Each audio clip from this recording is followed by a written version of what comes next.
Hello and welcome to another science experiment. My name is Katrina. So today, going along with the spring theme, I thought that we would try out dandelion clocks and how they react when put in water. Now, many of you know what a dandelion clock is. It's this white fluffy plant that you get just after the yellow dandelions have gone. What kids like doing is blowing them in the wind to help the seeds spread out and germinate into new dandelions. That's part of the life cycle. So believe it or not, this is the last stage of the life cycle of a dandelion. And each of the seeds will separate from the head, and then when there's wind, they will disperse and settle in different parts of the soil, and then they will grow into a seedling, then a bud, and then the yellow flower, and then go back to this stage.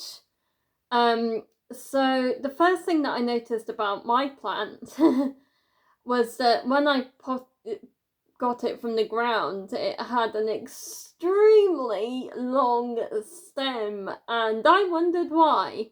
Well, a part of that, I noticed that the plants were kind of going sideways, and I wondered if that was because they were trying to get more towards the sun.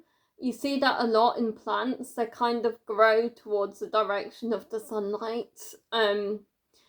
So moving on from that, as you can see, the materials we've already got set out. I've got a see-through cup. You can also use a glass, and it's full of water. And I've got my dandelion clock.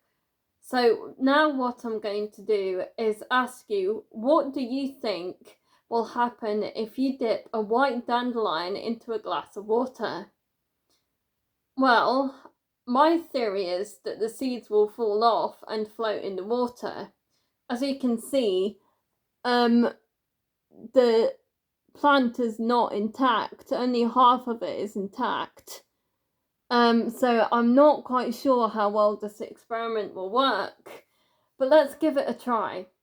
So to start off with, it's now March or April. It's April, and that is the best time to collect white dandelions. I then need to fill the glass with water, and I need to dip the dandelion into the water. And I need to hold it still for a few seconds. And now I'm going to gently, so not forcefully, pull it out. And as you can see, some of the seeds have come off the dandelion head as predicted, but the rest of them are pretty much staying on. And that is because the dandelion seeds are hydrophobic. This means that it's water resistant, and it makes it more difficult for water to get in between the seeds and separate them from the head. So for example, if it rains, the plant seeds will stay intact until a breeze comes, like I said at the beginning, and scatters them instead of falling where the mother plant stands. So that was a short but sweet experiment today. If you've enjoyed it, please give it a like.